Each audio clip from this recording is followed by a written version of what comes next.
Hey guys, welcome back to AlgoYogi. We are doing two-pointer series. Our next problem in the list is threesome, and description is one-liner. So, given an integer array nums, return all the triplets nums at I, j, k, where I, j, k are not equal to one another, and I plus j plus k, they are all summing up to 0. Notice that the solution set must not contain duplicate triplets. Sometimes it might happen because we are using the values and values repeat, so we don't want to see any duplicate triplets. So basically these tuples that we are trying to add to our result set, they should not be duplicates. So there are a couple of ways of doing this problem. First thing would be a brute force solution that should come up to your mind immediately. That would be just three for loops, while loops, whatever, and then have start your first loop I at first index, and then second one I plus 1, and third loop as j plus 1. And then you can basically in these nested loops inside, you can just ask if I, j, k they are summing up to 0. If they are, then add your triplet to the result, and then finally once you'll be out of these nested loops, then you can return your result. But I think here we are trying to do better. That will be a big of n cube time complexity. That's not what we want. So we're going to take a better approach, and that better approach would be using 2 pointers but on a sorted array, because you are trying to make three like basically triplets, so you need basically 3 pointers. Your first pointer is basically starting point where you're iterating over each index, and then in the sorted array your 2 pointers basically would be pointing to remaining values list, and the beginning and the end, given that your I is not part of this second list, where you'll be basically using this pointer approach where you're bringing these 2 pointers together, given we are eliminating all the duplicates and they all sum up to basically 0, and that's when we will keep adding it again to our result set. So this is what I think we will be doing. So here is our example 1, and for result let's calculate the result ourselves. So that would be result like this. So now, as I said, we're gonna first sort this array. So sorted. Let's sort it. So that will happen array dot sort. All right. Okay, and sorting this will give us -1, -1, 0, and my bad, sorry, I just completely forgot about this -4 here, and that is part of our array. So -4, -1, -1, 0, 1, 2. All right. Then we're gonna have our iteration starting using I basically at the index 0, and then what we are going to check is if this value is not equals to the previous value, but let's do that later. But first thing first, we're gonna start our I pointer at I plus 1, this j pointer, sorry, I plus 1, and my k pointer will be pointing to basically the end of the list. And then what I do is I move these two closer to each other, and I check if their values are basically value at I. So nums I nums I plus nums j plus nums k if this is equals to 0. If this is,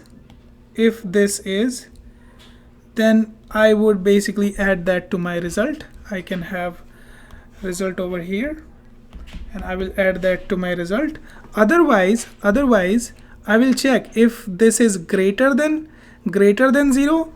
In that case, if it is greater than 0, that means I need to bring my k down. If it is smaller than 0, that means I have to increment my j, right? Just like we have done it in the sorted array two-sum problem. Okay, so it's just take your I out and remaining array sorted.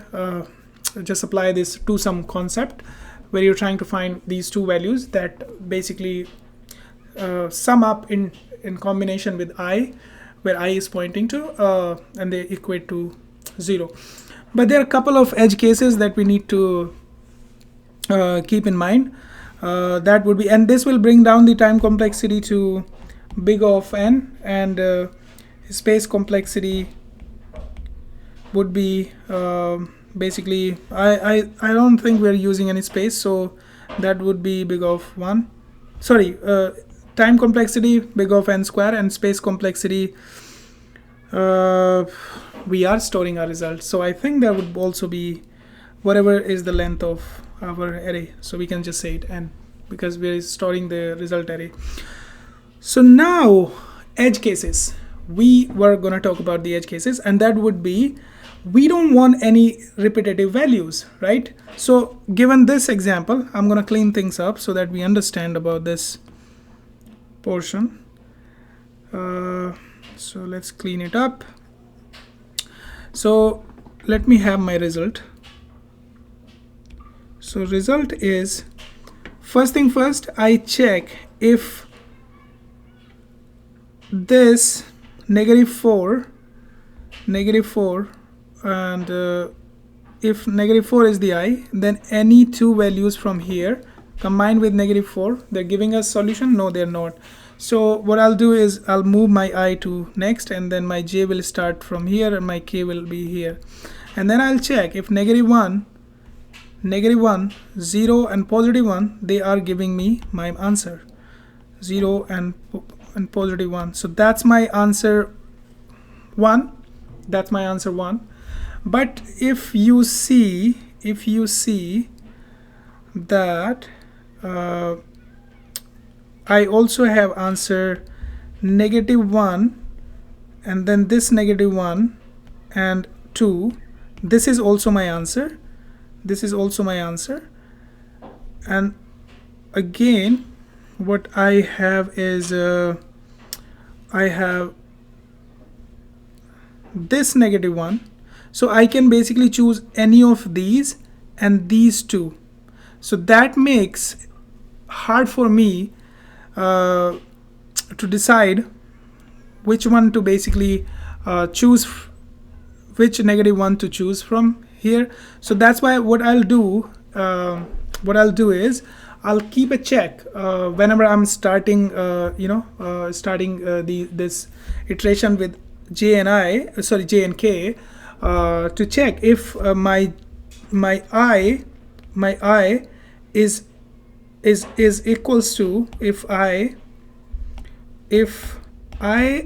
is equals to I -1. I'm talking about the values here, so don't confuse here. Values here. So if that is equal, then I'll just continue, right? So I'll just continue, and I'll keep a check if I is greater than 0, because you can't check this if I is not greater than 0. So this is one thing that we're gonna do. And there is one more thing. Whenever we are finding these answers, so let's say -1, 0 and 1, this was our first answer, then we're gonna decrement our k, and then increment our j, but make sure again we are not we are checking j is not equal to j -1, and keep incrementing it using a while loop, and then so that next time you'll get this unique value. Of if you don't want to do it, then I would say just use extra space, make a set. Don't have any of these nonsense going around checking these edge cases, and then just keep everything into a set of tuple, and then return that, converting into a list. Okay, let's write our solution here. I think it would be easy peasy. So first thing first, let's create our result. That will be an array. Sort our nums. So nums dot sort. Now this is sorted. Let's start iterating over our nums. So that would be for I. Let's enumerate. We can call it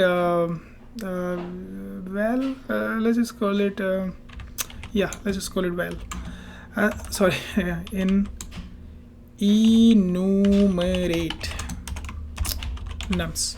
All right, so this is what I meant. If I is greater than 0 and I, so nums I equals to nums I minus 1. If this is the case, then I just want to continue, because I don't want any repetitive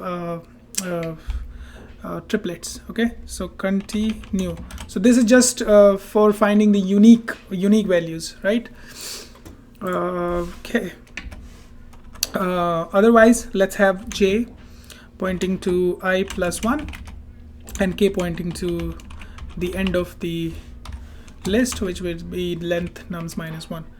Now we start our some this while two pointers logic, where I want to check if my j is less than k,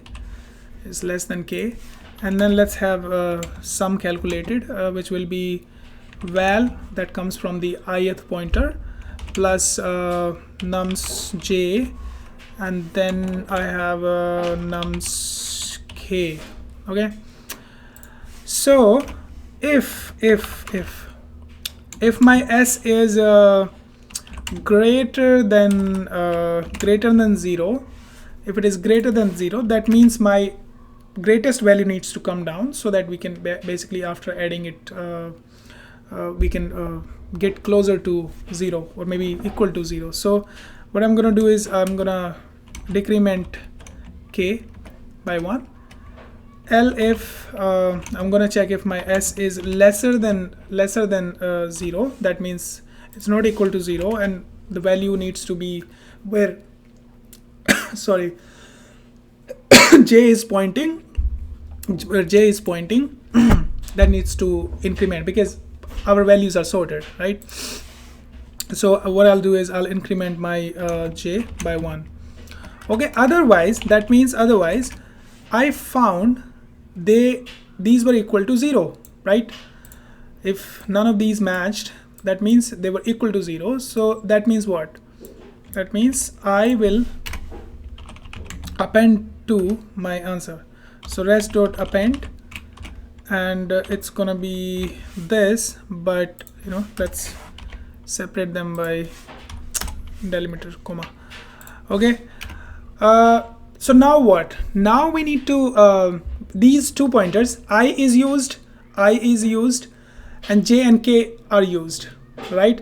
So now what we need to do is we can't use these values again in combination with I. Okay, they could be used in place of I and j, but these two cannot be used again with the combination of I. So I'll just increment my j, and then I decrement my k.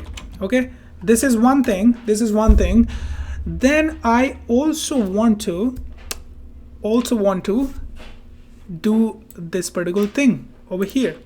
Okay, and that will be basically while, because I will still be inside this while loop, and I don't want any repetition of j pointing to the same value again in the triplets. Okay, because let's say if my I was pointing to -1, j was pointing to 1, and k was pointing to 0. So 0, and then when j was reduced, j was basically so when k was reduced, and then it was again pointing to 0, I is pointing to -1, and now this k, if its next value is also pointing to 1, that means we are getting this triplet, which is again same. We don't want that, right? So what I'm gonna do is, at least what I'll do is I'll have a check where my j is lesser than k, and nums j is equals to nums j minus 1. And if this is the case, then I'll just keep incrementing my j. Okay, I think that should solve our problem. Okay, I think that is it. We have this check to avoid duplicates. We have this check that I does not doesn't have those two variables. It doesn't do the same thing for two equal values. This is simple as that. Okay, so now we can just return our result, since we were appending it all the unique triplets which were equating to 0. All right, then I think let's zoom out and test it on our examples. If there is any issue, there is not any issue. Okay, that is good. Awesome blossom. So many pointers, and it's easy to fuck up sometimes, but we didn't. Okay, so let's write the time complexity for our interviewer, which is n square. And just remember, mention that you can do it in n cube if they want to. That's just brute force approach. I don't know what I'm doing. I wasn't trying to make a joke. But anyway, space complexity